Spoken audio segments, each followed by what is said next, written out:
रस कहाँ है आगल।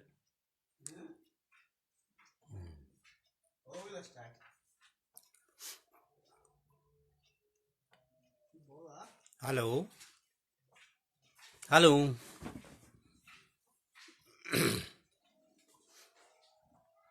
हेलो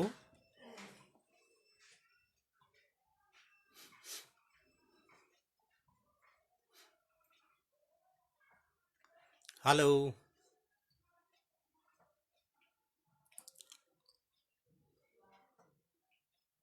जी कंफर्म करें।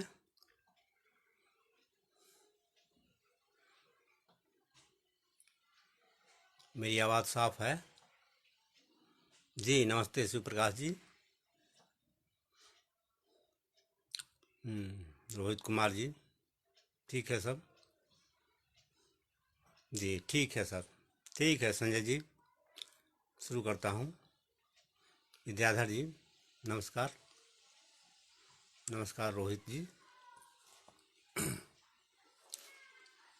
आप सभी मित्रों को मेरा सलाम, नमस्कार, प्रणाम, सत श्री अकाल और अस्सलाम वालेकुम। आज समकालीन जनमत के पेज पर मुझे अपनी कहानी सुनाने का मौका मिला है। मैं आप सबका बहुत बहुत आभार प्रकट करता हूँ। प्रेम शंकर जी नमस्कार। तो मैं अपनी और कुछ बात कहने से पूर्व मैं अपनी कहानी की शुरुआत करता हूँ। कहानी का शीर्षक है मोर्चे पर।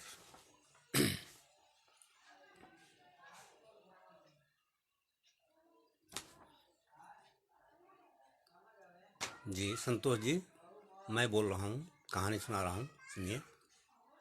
कहानी का शीर्षक है मोर्चे पर। आंसुओं से लबालब भरे बिना घाट के तालाब से सराबोर होकर निकली थी सुनैना, या महासमुद्र के ज्वार भाटे से छत बिछत, या कि गंगा की बेगवती बाढ़ की चकोह और भंवरजाल जैसी जिंदगी की नदी से। यह तो तभी समझ सकेंगे आप जब उस भयंकर नदी में गोता लगाकर उसके जल का रंग और धार देखेंगे। गोधूली के वक्त जब गांव के माल मवेशी अपने अपने मालिकों के दरवाजे की ओर लौट चुके थे, नवसर दिन भर की चिरौरी से लौट अपने घोंसलों में सर छुपाने के पूर्व अपने नन्हे मुन्ने बाल बच्चों को चूमते चाटते चारा चुगाते दिन भर की थकान और बिछोह को कम कर रहे थे। घर घर में संझवत जल चुका था।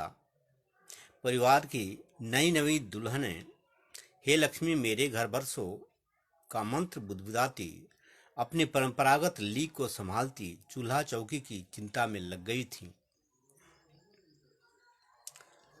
जी नमस्कार मनोज जी। मगर सुनैना, उसका तो मन वैसे ही डोल रहा था जैसे मंद मंद बहती पूर्वा हवा के झोंके से डोलती है पीपल की पत्तियां। न हृदय में कोई हिलोर था न कोई उल्लास। रह रह कर मोमबत्ती की लौ की तरह कांप जाता था उसका जी। सिहर जाता था पूरा शरीर अपाद मस्तक। वह चुपचाप गुमसुम दरवाजे के एक पल्ले को भेड़ कर उसके पीछे अलोते में बैठी निहार रही थी, निरख रही थी एक टक से बाहर चलती राह की ओर, मानो किसी की उम्मीद में आशान्वित प्रतीक्षारत हो। घर से जाते समय दरवाजे से निकलने से पहले पल भर पूर्व एक टक उसे निहारते हुए उन्होंने कहा था, चिंता क्यों करती हो, जल्दी ही लौट आऊंगा, रो मत, धैर्य से काम लो। तुम्हें कभी भूल सकूंगा भला? नहीं, कभी नहीं। हिम्मत से काम लो सुनैना, हृदय को विशाल और पुख्ता बनाओ। तुम्हारे दुख से ही तुम्हारे दुख से भी अधिक दुख में हैं बहुत सारे लोग। उनके दुखों को भी देखो जरा। कितनी आत्मीयता और स्नेह भरे हृदय से उन्होंने मेरे सर पर हाथ रखकर सहलाया था मुझे। मुस्कुराते हुए मेरे गालों को अपनी असीम प्रेम का स्पर्श दिया था। तब से कितने दिन बीत गए, हफ्ते महीने साल गुजरते चले गए। मेरी सुध नहीं ली, तिल तिल कर जल गई पूरी जिंदगी, बुझकर राख हो गई वो आग। न जाने किस धरती पर बिला गए, किस गुफे में बैठ गए जोगी फकीर बनकर। किसने भ्रमित कर दिया मेरे दिल के राजा को, मेरी सुहाग को। अब किसके पास जाऊं मैं, किससे पूछूं उनके बारे में, किसे बताऊं दिल की बात। कभी कभी जी करता है जोगिन बनकर निकल जाऊं उनकी खोज में, छान डालूं धरती का कोना कोना, जंगल झाड़ पर्वत पहाड़। या आग लगा लूं अपने इस चोले में, हो जाऊं सती उन्हीं के नाम पर, जैसे होती थी पुराने जमाने की औरतें। मगर नहीं, ऐसा करना मुझे शोभा नहीं देगा। कायरता होगी मेरी, पलायन होगा जीवन से। एक बार ऐसा ही कहा था उन्होंने।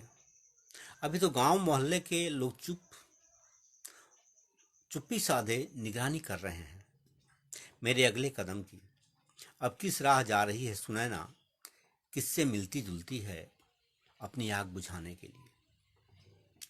कैसे कहूं उन लोगों से कि भले लोगों सुन लो कान खोलकर, सुनैना हार मानने वाली नहीं है। कालिक पोत देगी सबके चेहरे पर, विरह की अग्नि में भले जलकर राख हो जाएगी, किसी मुंहजले को हंसने और ताने मारने का मौका नहीं देगी। असल बाप की बेटी हूं, अपनी इस समझ को गंगा में बहा दो कि सुनैना कोई गलत कदम उठाएगी। नहीं नहीं, अपनी उम्मीदों पर हमेशा हमेशा के लिए पानी फेर लो। सुनैना की सोच के समुद्र में तभी तीर आया राजेश का कुटिल चेहरा। उसके एक एक शब्द बेंधने लगे उसके हृदय को। क्यों भौजी, कब तक उपवास करती रहोगी उस परदेसी की आस में? मैं तो हमेशा तैयार हूं तेरी प्यास बुझाने के लिए। छोड़ो उसकी आस, चलो हम दोनों अपनी अलग दुनिया बसा लें। राजेश उसका मन टटोलते हुए आहिस्ता आहिस्ता उसके करीब आकर सट गया था उसकी देह से। खबरदार राजेश, अलग हट जाओ, अभी स्पर्श मत करना मेरी देह को। जाओ जाओ, अपना काम करो, मुझसे फालतू बात करने की कोशिश मत करना। जा, अभी भाग जा मेरे घर से।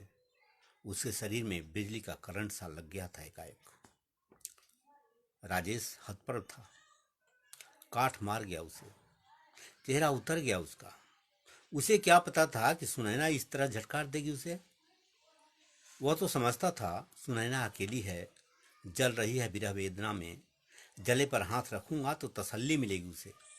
धीरे धीरे उंगली पकड़ूंगा, फिर कलाई, और फिर पूरा हाथ ही पकड़ लूंगा, दबोच दूंगा पूरी तरह उसे। बलभद्र जी नमस्कार, आ गए हैं आप, खुशी हो रही है। अब तो वह पानी पानी हो गया, अपना शर्म छुपाने के लिए फूट पड़ा एकाएक। हाँ हाँ, जानता हूँ, इस युग की सती सावित्री तुम ही हो। एक दिन मैं ही तुम्हारे काम आऊंगा, समझ लेना। तुम्हें अपने आप पर बहुत गुमान है ना? यह गुमान तोड़ कर रखूंगा एक दिन। मैं भी असल बाप का बेटा हूँ। आज तो जा रहा हूँ, मगर देखूंगा एक दिन मेरे ही कदमों में गिरोगी तुम। बोलते बोलते राजेश का चेहरा तमतमा गया था, आंखें लाल हो गई थी। तभी गौने की रात की माँ द्वारा बताई गई कुछ बातें भी ढनढनाने लगी उसके कानों में। टभकने लगा था कुछ उसके अंदर ही अंदर। माँ ने कहा था, देखना बेटी, कुल खानदान की इज्जत रखना, बाप दादा का नाम मत हंसाना, सबकी पगड़ी बचाना, पति की सेवा करना, सास ससुर को माँ बाप समझना, सबसे पहले जगना, सबसे अंत में सोना, कम खाना और गम खाना, जी भर यौवन को बस में रखना, इसी में औरत की जिंदगी की सफलता है। विदा की रात माँ ने बेटी को छाती से लगाकर दिया था अपनी जिंदगी की यह सीख। बाबूजी फूट फूट कर रो रहे थे। खुशी खुशी अपने घर जाओ बेटी, उसी घर को अपना घर समझना। मेरे पास जो भी जमीन जायदाद थी सब बेच कर अपनी जान पवित्र कर ली। मेरा घर उजड़ गया तो क्या हुआ, तुम्हारा घर बच जाए, इससे बढ़कर और खुशी क्या होगी मुझे। सुनैना की आंखों तले अंधेरा छा गया। फड़फड़ फड़फड़ाने लगे प्राण पखेरु।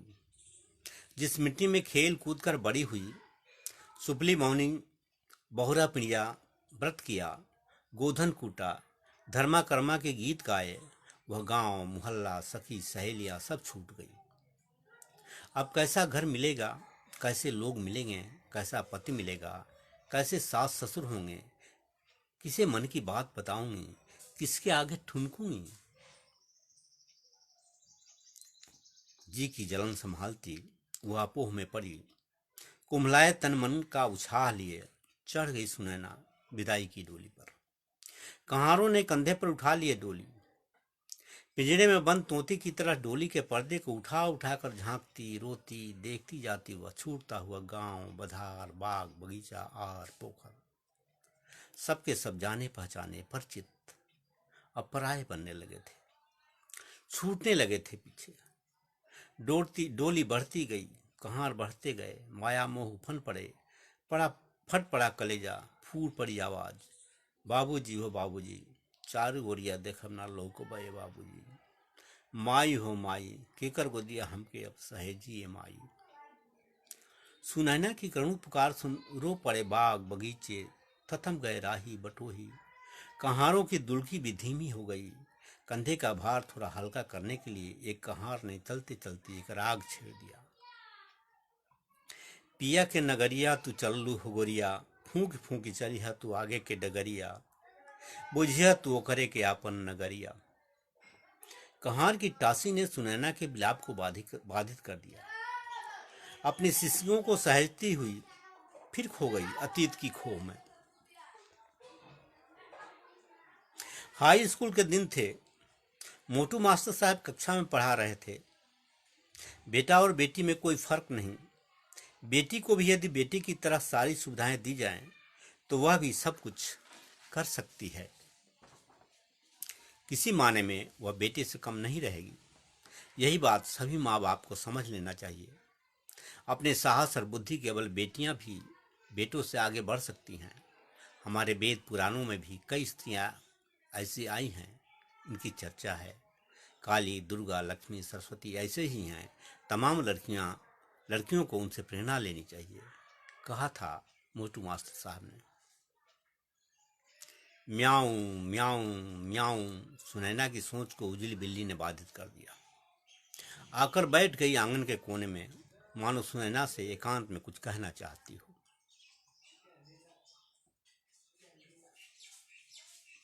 सुनैना उसकी बोली की अभ्यस्त थी।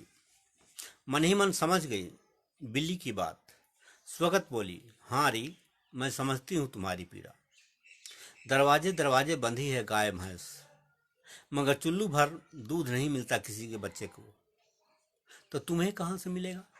सारा दूध तो पहुँच जाता है खोआ भट्टी पर। किंटल किंटल खोआ हर रोज गांव से शहर जाता है। कहाँ से दूध मिलेगा तुम्हें, या दही मिलेगा। गांव में शराब की भरमार मिल जाएगी। दूध बेचकर दारी पाउच पीने वालों की भरमार है यहाँ। लड़का, सियान, बूढ़ा, बाप, बेटा सब डूबे हैं शराब के पाउच में। गली गली में गिरते पड़ते बड़बड़ाते लोगों की कमी नहीं है यहाँ। उनके आगे किसी की चलती भी नहीं। किसी को राह चलते बेइज्जत करते देर नहीं लगती। शर्म है गायब है। गंदे गंदे गीत गाते चलते हैं। इसी नशे में उस राजेश ने ईंटें फेंका था मेरे घर में, ताकि सुनैना कुछ बोले और बाहर का दरवाजा खोल दे। दरवाजा नहीं खुला तो छप्पर पर चढ़ने लगा। नशे में था ही, ढिमलाकर गिर पड़ा। मन महसूस कर रह गई उस रोज। दिन में दिखेगा तो मुंह नोच लूंगी कमीने का। रात के वक्त कुछ बोलती तो मुझ पर ही उंगली उठाना शुरू कर देते लोग। अकेली औरत का गांव में जीना हराम है। इज्जत नहीं बचने देंगे भड़ावे के जन्म में। क्या कहूँ अपने भाग्य को। 2 साल भी सास ससुर का नेह छो नहीं मिला। एक गोतिन थी, दिन रात लड़ती झगड़ती थी। जेठ जी को नौकरी नहीं मिली। वह चाहती थी उन्हें कोई नौकरी मिल जाए। मगर नौकरी मिलना तो भगवान से मिलना है। मंत्री अफसर से बचे तब तो मिले। कहते थे चपरासी के लिए भी 2-4 लाख चाहिए। अपने पास तो फूटी कौड़ी भी नहीं थी। पैसे होते तो कोई रोजगार धंधा ही कर लेते। इधर उनकी पत्नी इसी चिंता में मरी जा रही थी। कोई काम जल्दी मिल जाए, क्यों बैठे रहते हैं, कोई काम क्यों नहीं करते हैं। मगर वे काम करते कहाँ से? कोई मजूरी देने वाला भी नहीं था। गांव में उद्योग धंधे हैं नहीं, कल कारखाने हैं नहीं। देश का सारा पैसा मंत्री नेता ही की स्वार्थ सिद्धि में लग जाता है। कैसे मिलती उन्हें नौकरी? इसी चिंता में जेठ जी की पत्नी एक दिन एल्ड्रिन की भरी शीशी पी गई, चली गई इस देश दुनिया से। लोग बचाने की लाख कोशिश किए लेकिन बची नहीं। न जाने किस संयोग से खेतों में लगे कीटाणुओं के लिए आया था एल्ड्रिन। रखा हुआ था बरामदे के ताखे पर। मौका खोजने वाले तो ताक में रहते ही हैं। मौका खोजने वाले तो ताक में रहते ही हैं। मिल गया मौका। गांव के खुराफातियों को थाने पर पहुंच गांव के खुराफातियों को थाने पर पहुंच गई बात। थानेदार तो यही खोजते ही हैं। महीनों तंग किया। खेत रेहन रखकर घूस देने के लिए कर्ज लेना पड़ा, तब जान बची कोर्ट कचहरी से। चंदेश्वर जी नमस्कार। नमस्कार मीता दास जी। आप सभी मित्रों को, अभय कुमार पांडे जी आपको भी बहुत बहुत नमस्कार। जेठ की हालत तभी से बिगड़ने लगी थी। बहुत मानते थे जेठानी को। उन्हीं की याद में पागल से हो गए। गांव के लोगों को चुभलाने के लिए कुछ चाहिए ही। कहने लगे उनकी मेहर चुड़ैल बनकर सर पर सवार हो गई है उनके, उन्हें भी जीवित नहीं छोड़ेगी। सच भी निकली उनकी बातें। कुछ दिन भी नहीं बीते कि एक दिन जेठ जी भी अचानक चल बसे। औरत की बातों की कद्र कौन करता है इस देश में। जेठ जी की हालत देख कई बार कहा था मैंने, किसी अच्छे डॉक्टर को दिखा दीजिए, मगर बेकार गया कहना सुनना। ओझा गुनी के चक्कर में रोग बिगड़ गया। 4 वर्ष में 4 लाशें निकल गई घर से। सास ससुर जेठ जिसानी निकल गए बारी बारी से। बच गई मैं चकोह में डूबने उतराने के लिए। सुनैना दरवाजे पर बैठी बैठी डूबी रही गहरे चिंतन में। भाई की मृत्यु ने सारा भार पटक दिया इन्हीं के सर पर। दौड़ने लगे चारों तरफ दिन रात। इसी बीच न जाने कब किससे मुलाकात हो गई। रात बिरात न जाने कहाँ कहाँ आने जाने लगे। पूछने पर बताते नहीं। पुरुष और औरत में यही तो अंतर है। पति अपने पत्नी से कोई बात छिपाए, पत्नी अपने पति से। फिर यह कैसा साथ, कैसा संबंध, कैसी अपनापा। गाड़ी के 2 पहिए इसीलिए तो होते हैं कि एक कहीं फंसेगा तो दूसरा उबारेगा। मगर वे क्यों कुछ बताते। गुमसुम रहते, उदास और गमगीन रहते। साथी दोस्त आते जाते, पता नहीं क्या क्या बातें करते। देर रात तक क्या गुत्थियां सुलझाते रहते। वह रात भी कैसी रात थी। देर रात कहीं से आए। हम दोनों एक ही खाट पर सोए थे। मिट्टी का दिया जल रहा था दिराखे पर। उसके प्रकाश में मैं उन्हें एकटक निहार रही थी। वे चिंतन में लीन छप्पर की ओर ताक रहे थे। क्या सोच रहे हैं? बहुत देर से उन्हें चिंता में पड़े देखकर मैं पूछ पड़ी। कुछ भी नहीं, वे मेरी तरफ करवट फेरते हुए बोले। अधिकांश समय बाहर ही बिता देते हैं। घर आने पर भी गुमसुम रहते हैं। जी तरस जाता है बोलने बतियाने के लिए। स्त्री पुरुष एक ही बिस्तर पर रहकर न कोई बातचीत, न सुख दुख। यह भी कोई जिंदगी है भला? मैंने उन्हें ताने दिए। क्या बताऊं सुनैना, वे पहली बार मेरा नाम रखकर बोले। मैं तो सक पका गई। अब तक मुझे श्रीमती जी कहकर बोलते थे, कभी कभी मेरी रानी कहते थे। सुख और आनंद कैसे और कहाँ से मिलेंगे सुनैना? हमसे भी अधिक दुख में रहते हैं बहुत सारे लोग इस देश दुनिया में। उन्हें देखोगी तब पता चलेगा। ऐसा क्यों कहते हैं जी? जो दुख में हैं क्या वे हंसते बोलते नहीं होंगे? मैंने पूछा। दुख में हंसी नहीं आती सुनैना, वे लंबी सांस लेकर बोले। मैंने बहुत लोगों को दुख में भी हंसते गाते, नाचते कूदते और बिरहा गाते देखा है। सांझ के लिए भोजन नहीं है फिर भी हंसी मजाक में लीन रहते हैं। मैंने कहा। वे लोग दुख को भुलाने की कोशिश करते हैं सुनैना, वे बोले। तो आप भी सारे दुख भूल जाइए ना। हरिश्चंद्र नाटक में पढ़े थे ना, टूट टाट घर टपकत खटियो टूट, पिय के बाँव सिसवा धर सुख लूट। इसके साथ ही मेरे हाथ उनकी छाती पर फैल गए। कुछ भी अच्छा नहीं लगता सुनैना। दुख भुलाने से दूर नहीं होता, उसे दूर करने के उपाय सोचने पड़ते हैं। पर न कई कई पीढ़ियां इसी दुख में सड़ती रहेंगी, गालियां देती रहेंगी अपनी पिछली पीढ़ियों को। आज से तुम्हें मुझे सुदामा करके पुकारना, अजी और प्राणनाथ नहीं। हे भगवान, यह सब क्या सिखा रहे हैं आप मुझे? कोई औरत अपने देवता का नाम लेकर पुकारती है भला? नरक में क्यों भेज रहे हैं मुझे? मुझसे नहीं होगा यह सब, मैं बोली थी। सुनो सुनैना, यह सब तुम्हारा भ्रम है। न कोई देवता है न कोई नरक। गाड़ी के दो पहियों में दोनों का मान बराबर है, न कोई छोटा न कोई बड़ा। यह सब पुराने जमाने की बात है, जब औरत दासी समझी जाती थी, गुलाम बनाकर रखी जाती थी। उससे भी बड़ा नरक कोई होगा क्या? उसी नरक को स्वर्ग बनाने के लिए कुछ करना होगा।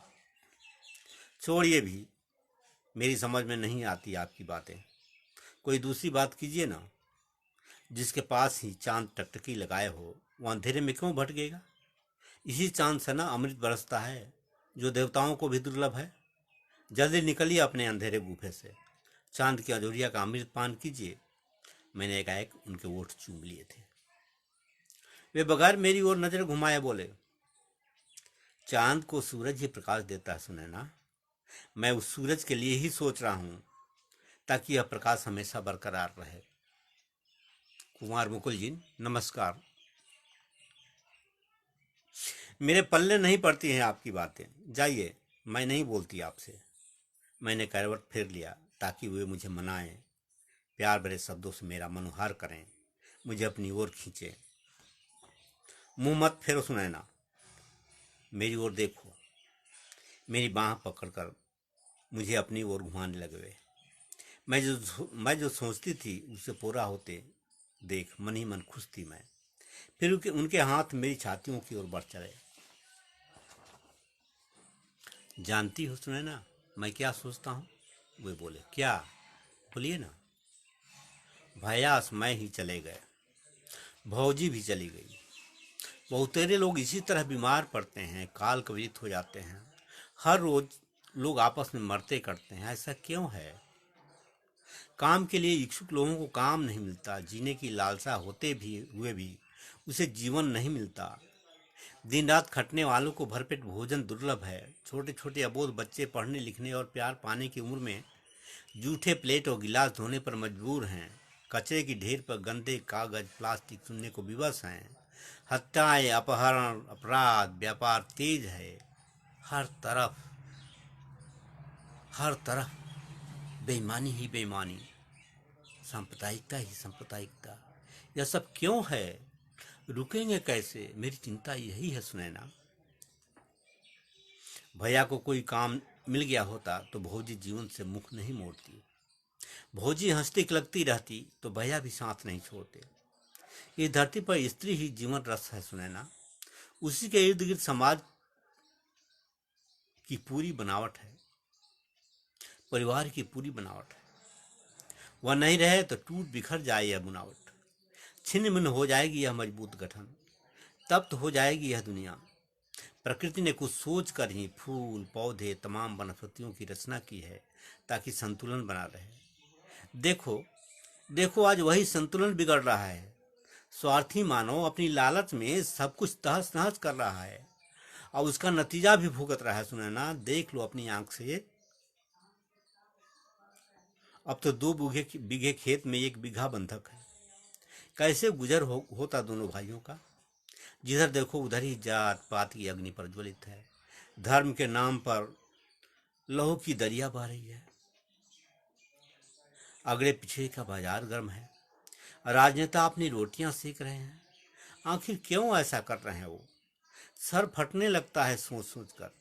तुम्हें इतनी सी बात समझ नहीं आती सुनैना? चांद कब तक दूसरे के प्रकाश से चमकेगा?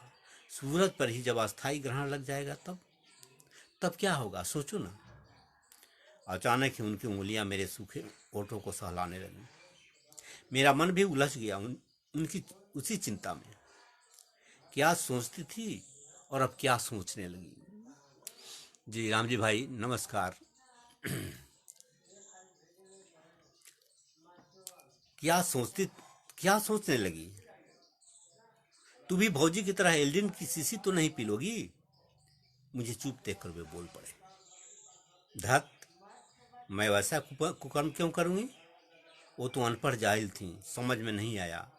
जान देने से क्या मिल गया उनको। जेठ जी को भी ले बैठी। जिंदगी में बहुत रास्ते हैं जीने के लिए, तलाश करनी चाहिए, मैंने उनसे कहा था। हाँ सुनैना, मुझे भी यही उम्मीद थी तुमसे। शिक्षित और अशिक्षित में यही अंतर होता है। मगर एक बात बताओ, अगर किसी कारणवश मैं नहीं रहा तो तू क्या करोगी, क्या करोगी उस समय। हे भगवान, आप ये सब क्या कहने लगे। आप भी गौतम बुद्ध की तरह यशोधरा को छोड़कर चुपके निकल जाएंगे क्या। ऐसा असगुन मत निकालिए मुंह से, मुझसे बर्दाश्त नहीं होगा। ऐसी बातें नहीं कीजिए, नहीं कीजिए। मैंने उन्हें कसकर पकड़ लिया अखबार में, हड़बड़ा कर चूमने लगी उनके ओठ। क्यों क्यों सुनैना, घबरा गई। इतनी सी बात में घबरा गई। किसके साथ कब क्या हो जाएगा कौन जानता है सुनैना। यह जिंदगी तो नाटक का एक मंच है, क्यों नहीं अपनी अपनी भूमिका को यादगार बना दिया जाए। कौन जानता है कब पर्दा गिर जाए। सबसे बड़ी हतभागी मैं ही हूं क्या, पापनी मैं ही हूं सबसे बड़ी। क्यों मेरे साथ ही होगा ऐसा। पापनी और पुण्यात्मा कोई नहीं होता सुनैना। इस मंच पर सबकी भूमिका निर्धारित है। मान लो ऐसा हो ही गया तो क्या करोगी तू।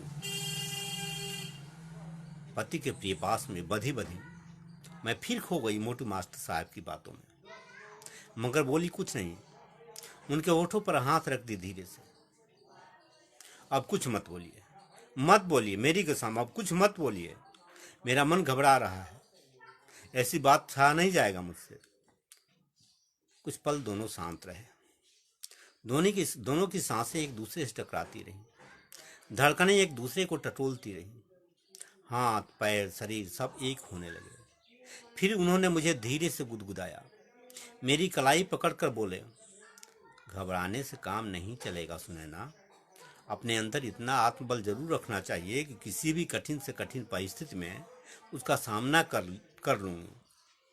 मुसीबतों के आगे हार नहीं मानूंगी, उसे लड़ूंगी, पछाड़ दूंगी। क्योंकि इस दुनिया में वही जी सकता है जिसे परिस्थितियों से मुकाबला करने की क्षमता होगी। वरना यह स्वार्थी मदांत दुनिया उसे किनारे कर देगी, जीते जी निकल जाएगी, मत्स्य न्याय को तरजीह देकर। उन्होंने कहा था। अच्छा छोड़िए भी इन बातों को, मैं समझ रही हूँ इन बातों को। मौका आएगा तो सब हिसाब कर लूँगी। पहले मुझे एक बात बताइए। क्या, पूछो ना। मुझे एक खिलौना चाहिए, कब देंगे यह बताइए। वे हंसने लगे, चेहरा खिलखिला उठा। बोले, अभी अभी इतनी जल्दी हो गई। हाँ मुझे चाहिए, और चाहिए बहुत जल्दी। आपकी अनुपस्थिति में घर भाएं भाएं करता है, वही मेरा मन बहलाएगा, गाढ़े कठिन समय में मेरे काम आएगा। मैंने कहा, थोड़ा धैर्य रखो सुनैना, जब खिलौना आ जाएगा उसके लिए बहुत कुछ इंतजाम भी तो करना पड़ेगा ना। वे मुस्कुराते हुए बोले, कुछ करेंगे तभी ना होगा। मैं बोली, हाँ मैं भी यही सोच रहा हूँ। गांव के तमाम लोग दिल्ली, पंजाब, लुधियाना, सूरत, बम्बई जा रहे हैं कमाने के लिए। यहाँ तो कोई रोजी रोजगार ही नहीं है। एक बीघे खेत से पेट चलेगा नहीं, उस पर भी सुखाड़ दहाड़ की मार अलग ही है। नहीं जी, वहाँ मत जाइए, जहाँ रोज रोज दंगे फसाद होते हैं, मारे जाते हैं लोग, विस्फोट होते हैं, दिन दहाड़े आदमी भून दिए जाते हैं। क्यों जाएंगे वहाँ। तब कहाँ जाऊँ, तुम ही बताओ। चारों तरफ तो यही आग लगी है, पूरे देश में बारूदी गंध फैल गई है। कहीं जमीन के नीचे, कहीं जमीन के ऊपर। घर बैठने से काम चलने को है नहीं। पहले समय में जो भी घर छोड़ता था बंगाल जाता था। भिखारी ठाकुर का विदेशी है गया था कि नहीं? अब कौन जाता है वहां? वे थोड़ी देर चुप होकर बोले, एक बात बताओ सुने ना, मेरे नहीं रहने पर अपना खेत बधार घर द्वार सब संभाल लोगी ना? हाँ, क्यों नहीं? आप उसकी चिंता मत कीजिए। मैं बिना सोचे समझे बोल पड़ी। सच? एक बार फिर से कहो तो। वे मुझे जांचने के लिए बोले। हाँ जी, संभाल लूंगी। मैंने खुद को पुख्ता किया। आप निश्चिंत रहें। स्त्री किसी बात में पुरुष से कम नहीं होती, समझिए। सच कह रही हो सुने ना? वे फिर मेरे अंतः को टटोलने लगे। हाँ जी, सच कह रही हूँ। मैं हंसती हुई बोली, झूठ क्यों बोलूंगी? गांव वाले बलात् कब्जा कर लेंगे तब क्या करोगी? उनका आलिंगन और मजबूत हो गया। मुझे चूमते हुए बोले, गांव का तिक्रम नहीं जानती हो तू अभी। किसकी मजाल है जी? पेट नहीं फाड़ दूंगी? गांव के गुतिया देहात बदनीयत लोग अकेली औरत को जीने नहीं देते। पूरा समाज ही अकेली औरत को गिद्ध दृष्टि से देखता है। कोई कुछ नहीं करेगा मेरा। मैं ठीक रहूंगी तो किसकी मजाल है आंख उठाकर देखने की भी? आंख निकाल लेंगे। औरत जब खुद कमजोर बन जाती है तभी कोई लुच्चा झपटता है। मजबूत हो जाए तो उसका पति भी उसकी इच्छा के विरुद्ध कुछ नहीं कर सकता। समझ लीजिए, आज ही समझा देती हूँ आपको। ऐसी बातें तुम कह रही हो सुने ना? वे पूछ पड़े। हाँ जी, हाँ मैं कह रही हूँ। आपकी पत्नी सुनैना कह रही है ये बातें। तब तो आओ हाथ मिलाओ। तुम्हारी शक्ति की परीक्षा हो गई। जैसे सीता की परीक्षा अग्नि परीक्षा हुई थी ना, आज से तुम मेरी मित्र हुई। क्या मित्र? मुझे हंसी आ गई उनकी बातों पर। खेल खेल में क्या से क्या हो गई। पहली बार किसी पुरुष से हाथ मिलाई थी। शर्म भी आ रही थी, लेकिन शर्म से अधिक खुशी हावी थी मुझ पर। फिर जी काया करके हाथ मिला ही लिया। उन्हें समझाते हुए बोली भी थी, स्त्री की ताकत का अंदाजा आप क्या लगाएंगे जी? जो प्रसव की पीड़ा झेल सकती है वह क्या नहीं कर सकती।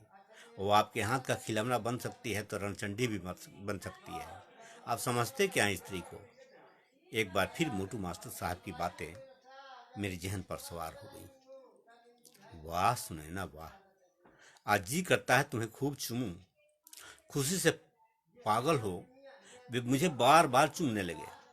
होठों को, आंखों को, गालों को, चेहरे को चिपक गए मेरे पूरे शरीर से चुंबक की तरह। आलिंगन कस गया। फिर तो मेरा भी प्रतिदान कम नहीं रहा। इसी में पता नहीं कब भोर हो गया। पता नहीं वह जिंदगी की अंतिम रात थी या फिर कभी लौट कर आएगी। इसके बाद 5 दिन भी नहीं गुजरे। प्रातः तड़के ही उन्होंने मुझे ऊपर से नीचे तक एकटक निहारा, मानो कुछ ठोक ठिठाकर देख रहे हों, और तुरंत आने की कसम खाकर निकल गए घर से। जुग बीत गया, अब तक खत नहीं आया।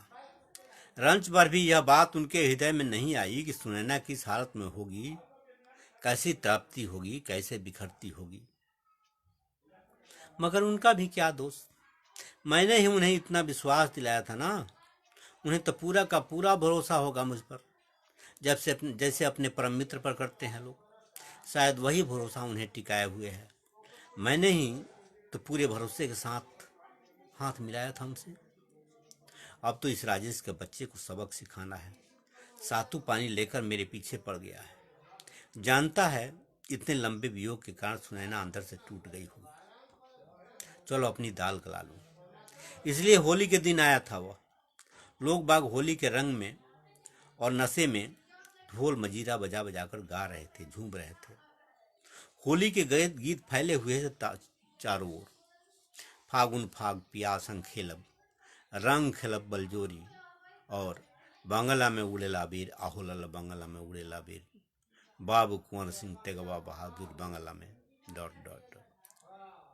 मैं क्या करती उस दिन? नहा धोकर उन्हीं की याद में खोई हुई थी। बहुत दूर दूर की बातें आ रही थी दिमाग में। बहुत सारे चित्र तैर रहे थे आंखों में। भौजी, ऐ भौजी, चिल्लाते हुए वह आया। फिर आया वह। कौन है? मैं उसकी आवाज़ पहचानते हुए भी अपना आंचल संभालते हुए बोली, क्या बात है? अरे भौजी, मैं हूँ आपका ही लहुरा देवर राजेश। होली खेलूंगा आपके साथ। बोलते बोलते वह हड़बड़ाया हुआ आ गया मेरे आंगन में। नशे में धुत लाल लाल आंखें लिए घूरने लगा मुझे बदनियती से। मन मस्तिष्क में घुली हुई वासना झांक रही थी उसकी आंखों से। मैं समझ गई उसकी नीयत खराब है। सावधान हो गई। मन ही मन तलाशने लगी उससे बचने के उपाय। आओ न बहू जी, आओ गले लग जाओ। एक प्यासी की प्यास बुझाकर खुद भी ठंडी हो जाओ। बहुत दिनों से भूखा हूँ, आज तो मुझे तृप्त कर दो। भैया की उम्मीद में क्यों व्यर्थ कर रही हो अपनी इतनी सुंदर अनमोल जवानी? भैया अब आने से रहे। पूरा गांव जानता है वे पुलिस मुठभेड़ में मारे गए होंगे या जेल की बेड़ियां बजा रहे होंगे। क्या? चुप बदमाश! जले पर नमक छिड़कने आए हो बारिश बारिश के दिन? शर्म नहीं आती तुम्हें? जेल में तू सड़ोगे, तुम्हारे खानदान के लोग सड़ेंगे। उन्हें क्या चोर बदमाश समझ रहे हो? उसकी बातें सुन मेरा खून खोल खोल उठा था। जी में आया डंडा उठाऊंगा उसके सिर पर दे मारूं दन दनादन। वो बेहिया की तरह हंसने लगा। हा हा हा, गुस्से में आ गई भौजी। नहीं नहीं, गुस्सा थूक दो मेरी रानी। मैं भी जानता हूँ वो चोर डकैत नहीं थे, हत्यारे अपराधी नहीं थे। मगर यह भी जान लो भौजी, इन दिनों चोर डकैत हत्यारे अपराधी जेल में नहीं रहते। उनके लिए तख्तो ताज सुरक्षित हैं, सजे हुए हैं। जो दुनिया को बदलने के सपने देखता है ना, वही जेल में सड़ता है, गोली से उड़ा दिया जाता है। फिर वह हंसने लगा। हा हा हा हा। मैं कहती हूँ भाग जाओ मेरे आंगन से, भागो या नहीं। यह होली मेरे लिए नहीं है।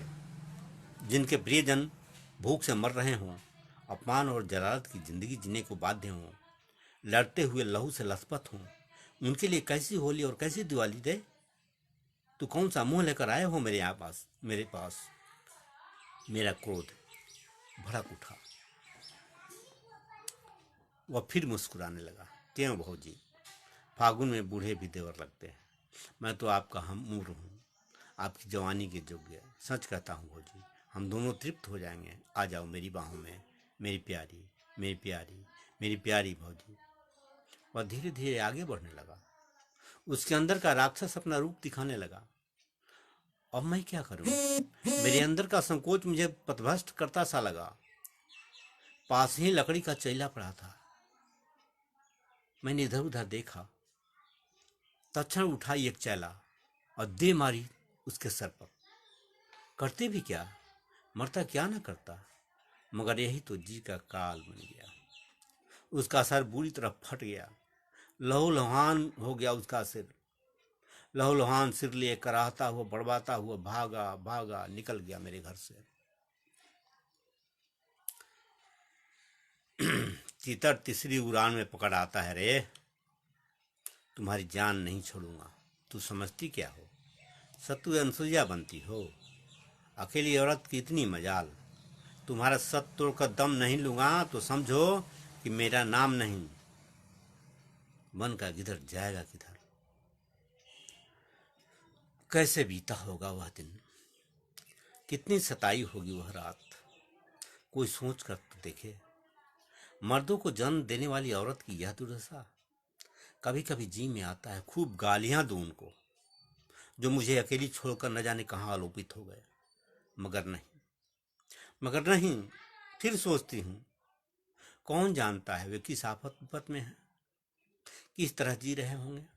कम से कम लेकिन एक खत तो देते, अर्ध मिलन का सुख तो मिल जाता, उनका हाल हवाल तो मालूम हो जाता। तभी से राजेश मेरा जाने दुश्मन बना हुआ है। गांव मोहल्ले में शोर मचा दिया है। सुनैना भाभी मुझे रात में बुला रही थी, मैंने ही नकार दिया। गुस्से में चैला चला दी। वह जानता है उसके प्रबंध से सुनैना डर जाएगी, हार कर उसकी जांघ के नीचे आ जाएगी। तुम खूब उड़ाओ अफवाह, फैला दो मेरी बदनामी। तुम्हारा यह पुरुष समाज हमेशा से औरतों को दोषी साबित करता आया है। नई बात नहीं है यह। अपने स्वार्थ सिद्धि के लिए वह नीच से नीच काम करता आया है। ऐसे समाज से डरूंगी मैं? क्यों डरूंगी मैं? तुम्हारा मुंह नोच लूंगी। उस रात भी जब सावन भादों की अंधेरी रात झन झन कर रही थी, घनघोर बादलों की गर्जन, तड़पन और चकाचौंध चमक हृदय को हिला रही थी, वह मेरा दरवाजा ढकढका रहा था। समझा मैं डर जाऊंगी, खोल दूंगी दरवाजा। मगर मैं भी असल बाप की बेटी हूँ। कलेजा फाड़ कर निकल जाऊंगी शैतान का। नहीं निकली तो असल बाप की बेटी नहीं। सुनैना अपने दरवाजे के ओट में बैठी अतीत के महासमुद्र में गोते लगाती ज्वार भट्टे को धत्ता बता रही थी। तभी अपनी लपटी लिए रमरतिया मौसी आ गई। दरवाजा ठेलती हुई बोली, बहू, अरे बहू, अरे अंधेरे में क्या कर रही हो? कहो क्या हाल है? पता लगा सुदामा का? नहीं मौसी, क्या बताऊं। ऐसा निर्दयी आदमी होता है भला? क्या करूं, कुछ समझ में नहीं आता। बताओ भला, जुग जमाना ऐसा है, कोई किसी की बेटी बहन नहीं पहचानता। ऐसे में बिना मर्द की मेहरारू अकेले कैसे बचेगी रे? थोड़ी देर रुक कर बोली मौसी, एक बात सुन रही हूँ बहू, सच सच बताना, क्या ये सच है? कौन सी बात मौसी? मेरी सांस टंग गई उनकी बात सुनकर। पूरा शरीर झंझना कर सुन्न हो गया। रजस्वा के संग लटपट लगाई हो का रे? मौसी फिर बोली, मुस्कुराने भी लगी पोपले मुंह से। सुनती हूँ वही तुम्हारा खेत जोतता है इन दिनों। अरे मौसी, तो यह सब क्या कहने लगी? मैं मानो ऊंचे पहाड़ से धाम से गिरी जमीन पर। फिर बोली, तुम मेरी माँ की तरह हो मौसी, तुम्हारी कसम, मैं तुमसे कोई बात नहीं छुपाऊंगी। मैं झूठ क्यों बोलूंगी मौसी? मेरा शरीर मौसी की झूठ पर थरथराने लगा था। क्रोध का आवेग हुमाचा मारने लगा। यह सब निरा झूठ है मौसी, निरा झूठ है। अरे पूरे गांव में हंगामा है रे पगली, मैं ही नहीं कहती। सुनती हूँ वही तुम्हारे खेत में बीज भी डालेगा। अपना खेत उसके नाम करती क्या? उसकी क्या मजाल मौसी? मेरा गुस्सा बांध तोड़ गया। पहले वो अपनी सूरत तो देखे पानी में। दिखेगा तो उसका मुंह नोच लूंगी। उसी ने पूरे गांव में फैलाया है मेरी बदनामी। चाहता है किसी तरह सुनैना आ जाए उसके बस में, हड़प लूं उसका खेत बधार जमीन जायदाद।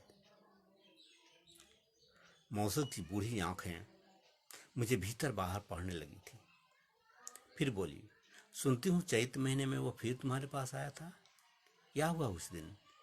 सच सच बताना बहू, छिपाना मत मुझसे। मैंने भी दुनिया देखी है।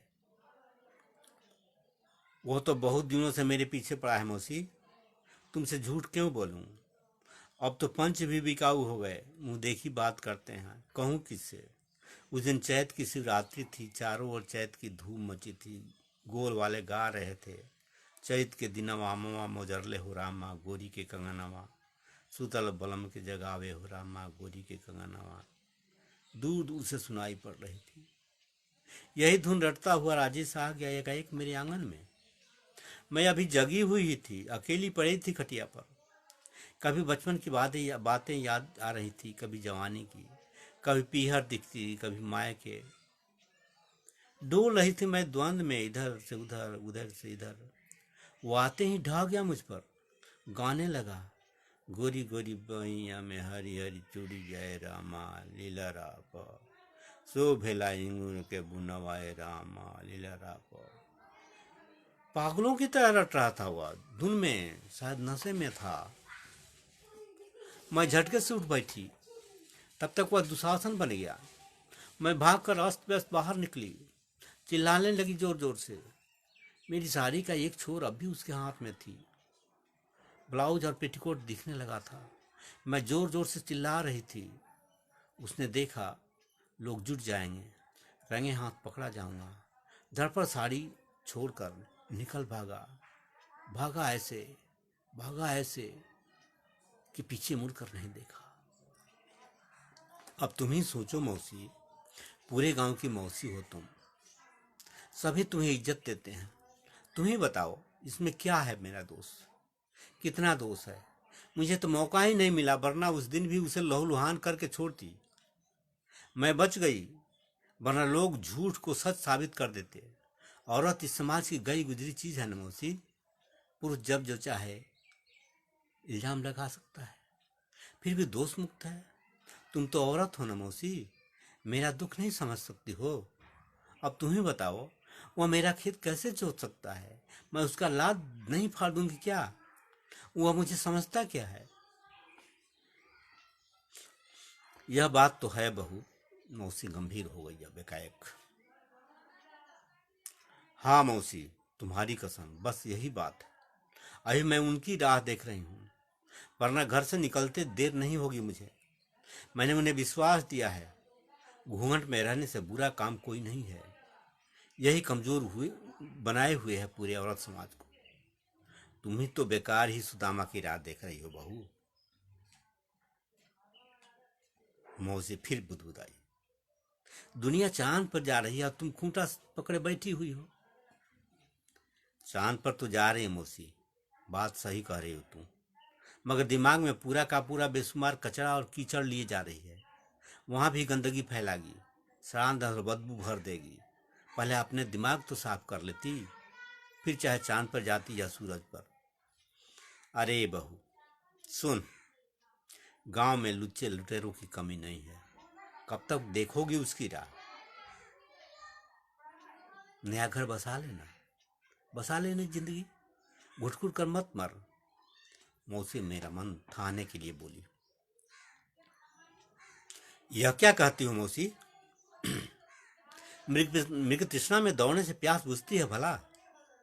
उनके जीते जी दूसरा घर बसा लूं मैं?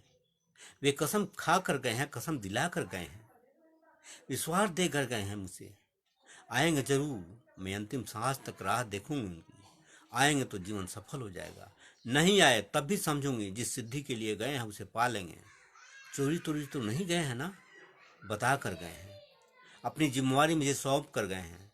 मैं कल ही जाऊंगी अपने खेत पर, देखती हूँ कौन माई का लाल पैर रखता है मेरी धरती पर। मूंड उतार लूंगी, मूंड। मौसी तुम मुझे नहीं जानती हो। मैं सुदामा की पत्नी हूं, मैं सुदामा की पत्नी हूं। बन जाऊंगी कालिका, मैं खुद जोतूंगी अपना खेत। तुम्हें क्या समझती हो मौसी? मौसी का तेवर बदला। अरे वाह रे बहू, तूने तो मेरे मुंह की बात छीन ली। मैं भी यही कहना चाहती थी तुमसे। अब तक मैं तुम्हें टटोल रही थी कि कितनी मजबूती से खड़ी हो तुम अपनी जमीन पर, डगमगा तो नहीं गई हो? बीच रास्ते में भूल तो नहीं जाओगी? चल, मैं भी तेरे साथ रहूंगी, रमरतिया से भी कहूंगी। उसका भी समूचा धन हड़प रहा है धनपतवा। तब तो मेरे पैर और मजबूत हो जाएंगे मौसी। अब चुप बैठने से नहीं होगा बहू, हम लोग अपना अलग समाज बनाएंगे, और और हम भी अपनी नई दुनिया बनाएंगे। तभी हमारा एक हक अधिकार मिलेगा।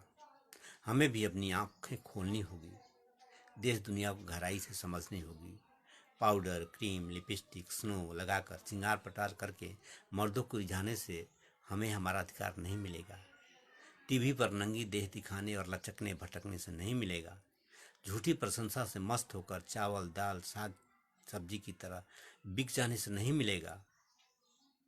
तू बिल्कुल ठीक कह रही हो मौसी, बिल्कुल ठीक कह रही हो। लेकिन अब तक छिपाए क्यों थी अपने अंदर? बहू, मैंने भी देखी है पूरी जिंदगी, डरी सहमी और दबोची गई हूं मैं भी कई कई बार। फिर भी जब भी निडर होकर खड़ी हुई तो कोई पास नहीं आया मेरे पास मुझे मदद के लिए। अच्छे से अच्छे को देख ली हूं, इसी दिन की ताक में थी ताकि कोई साथी मिले।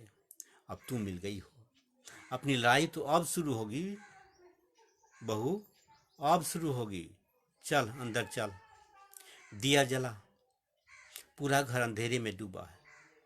मैं भी जानती हूँ सुदामा को, वह भी बाहर दिया जला रहा होगा कोई। तू घर के अंदर जला दे। अब मैं भी जाती हूँ, कल तेरे खेत पर ही मिलूंगी। रमरतिया भी रहेगी मेरे साथ। हम एक ही अकेले नहीं हैं, सब लोग अलग अलग हैं, घुटे हुए हैं।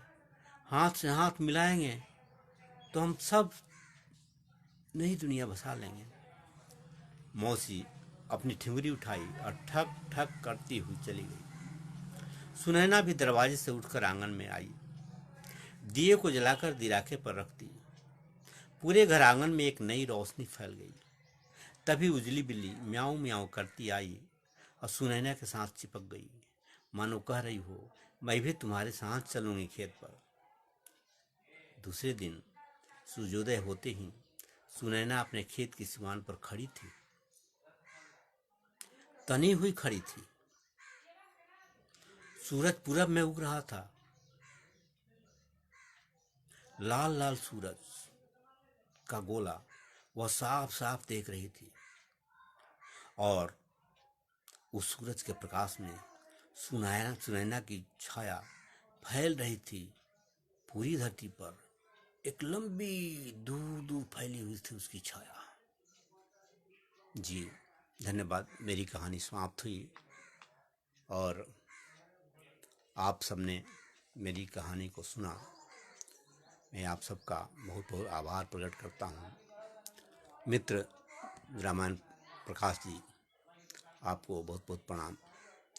सभी मित्रों को बहुत बहुत प्रणाम और सबसे अधिक आभार प्रकट करता हूँ मैं समकालीन जनपद के एडमिन को, मित्रों को, साथियों को।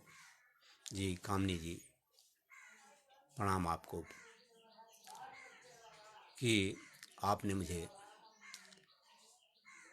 जनमत के पेज पर आमंत्रित किया और मुझे अपनी कहानी सुनाने का मौका दिया। मैं आप सबका बहुत बहुत आभार प्रकट करता हूँ और आपसे विदा लेना चाहता हूँ। आप बताएंगे मेरी कमियों को, मेरे दोस्तों को कहानी कैसी लगी। आप सब इसके बारे में समझेंगे। मनोज जी, बहुत बहुत आभार आपका, प्रणाम आपको। सभी मित्रों को, समकालीन जनमत से जुड़े हुए अपने सभी साथियों को मैं लाल सलाम पेश करता हूँ और आप सबका आभार प्रकट करता हूँ। आप सबको प्रणाम, नमस्कार, लाल सलाम, जोहार। जी धन्यवाद।